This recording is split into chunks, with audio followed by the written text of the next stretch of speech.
होली के लिए इस बार बहुत सारा चिंतन हो रहा है और होली जो है इस बार की बहुत सारे झंझावात में फंसी हुई है। होली का दहन 2 मार्च को होगा और 2 मार्च को भद्रा है, वो भी मृत्यु की भद्रा है। इसीलिए 2 मार्च को होलिका दहन का मुहूर्त भी बहुत सोच समझ के निकाला जा रहा है और 3 मार्च को चंद्र ग्रहण पड़ रहा है और ये पूर्ण चंद्र ग्रहण होगा और ये भारत में दिखाई देगा। चंद्र ग्रहण का जो समय है वो 3:19 से शाम को 6:48 तक रहेगा। तो 3:15 बजे से लेकर लगभग 6:45 बजे तक चंद्र ग्रहण रहेगा। चंद्र ग्रहण चूंकि भारत में जो चंद्रोदय है वो 6 कुछ मिनट पर ही हो रहा है, तो लगभग चंद्र ग्रहण जब समाप्ति की ओर होगा तभी भारत में दिखाई देगा। क्योंकि ये खग्रास चंद्र ग्रहण है तो इसमें एक रिंग जैसा आकार पृथ्वी की छाया के कारण बनेगा। तो ये संध्या कालीन की बेला में चंद्र ग्रहण का जो सूतक है वो 9 घंटे का होता है और सूर्य ग्रहण का जो सूतक है वो 12 घंटे का होता है। इसीलिए चंद्र ग्रहण का जो सूतक काल है वो 3 मार्च को 9:40 से आरंभ हो जाएगा और शाम को जब तक चंद्र ग्रहण रहेगा लगभग 6:48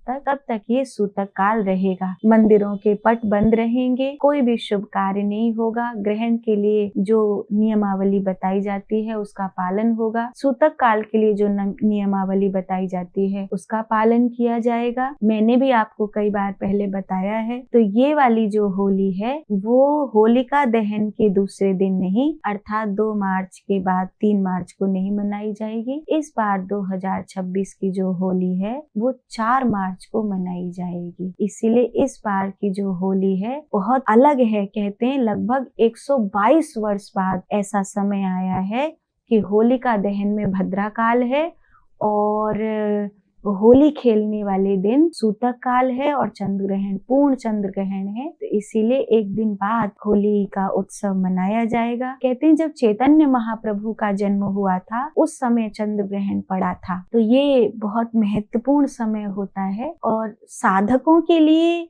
जो भगवान की ओर बढ़ रहे हैं उनके लिए साधना की दृष्टि से ये महत्वपूर्ण समय होता है। क्योंकि होली के समय तांत्रिक भी साधना करते हैं और सतोगुणी लोग भी साधना करते हैं, इसीलिए ये बहुत महत्वपूर्ण होता है।